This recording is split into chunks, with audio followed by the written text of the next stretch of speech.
Did you know LeBron James has enough Twitter followers to form the third largest state in the country?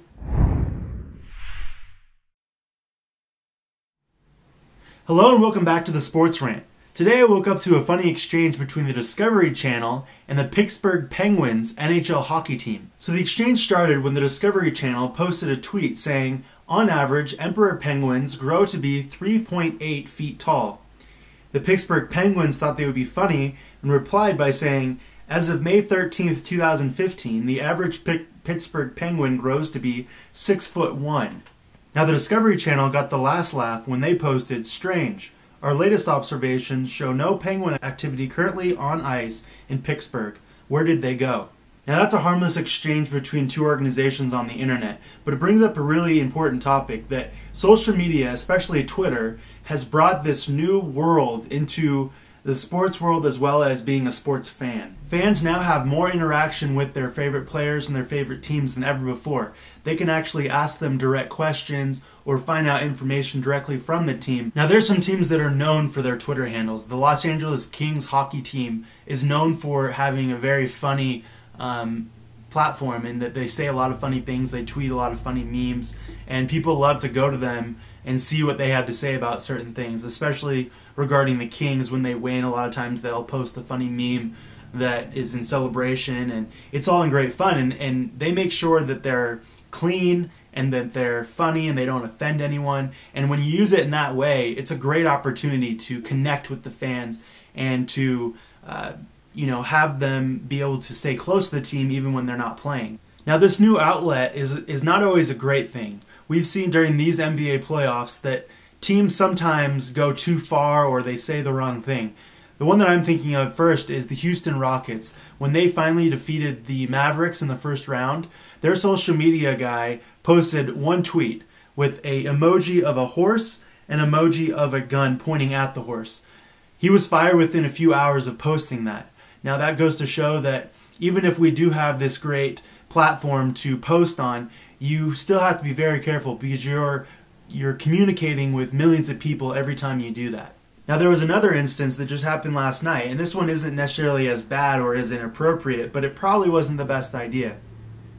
The Golden State Warriors posted a picture of Floyd Mayweather courtside and said, we'd like to welcome Floyd Mayweather to Golden State. Now, I don't know if the Golden State Warriors aren't keeping track of the media, but Floyd Mayweather is probably the most hated athlete in America right now. So that's probably not the best idea or something to brag about. It was funny to read the comments down below. Immediately, the Golden State Warriors started getting tons of flack saying, kick him out, or not cool, or I'm going to root for the Grizzlies now because you guys are supporting. And most of those are jokes, but they're onto something. Twitter is a great opportunity to give the fans what they want or to break information about maybe a player's injury or something like that. But it can be something used negatively where, fans weren't very happy with their team that they root for because they chose to release something that wasn't in their favor. So the teams have to be very careful in what they say and how they present information because it now goes directly in the hands of the fans before it's reviewed by any of the organizational people to make sure that it's good. No PR directors look at it before, and before many of these teams release information, they go to PR directors and the owners or the GMs read the information before it's released to the public or to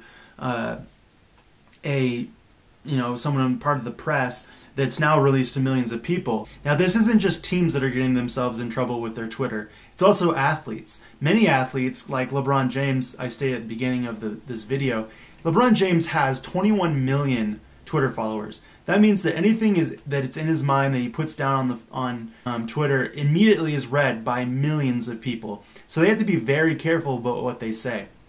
Cornell Jones, the starting quarterback of the Ohio State Buckeyes in the national championship game, said something at the beginning of the season. Now when he said this, he wasn't actually the starting quarterback. He was the third string quarterback, and he worked his way up through injuries to play in that national championship game. But to start the season, he tweeted, "Why should we have to go to class if we came here to play football? We ain't come to play school. Classes are pointless." Now, within a few hours, this tweet was taken down, and I'm sure that his coaches talked to him in length about, one, his Twitter handle, and two, his priorities being at school, and hopefully that is straightened out. But it was something that sent out a huge red flag to the fans and to all of America about the type of person that he is and what his priorities are. So I want you guys to comment below on what you think. Is Twitter a great thing for sports world? Is it great for the fans to be able to connect to the players? And what do you think of when a team goes too far and says or does something that is inappropriate and then have to apologize for it? Is that something that is remembered or forgotten? So that's going to do it for the Sports Rant. Don't forget to like and subscribe to this video so that you can get more on the world of sports. We'll see you next time.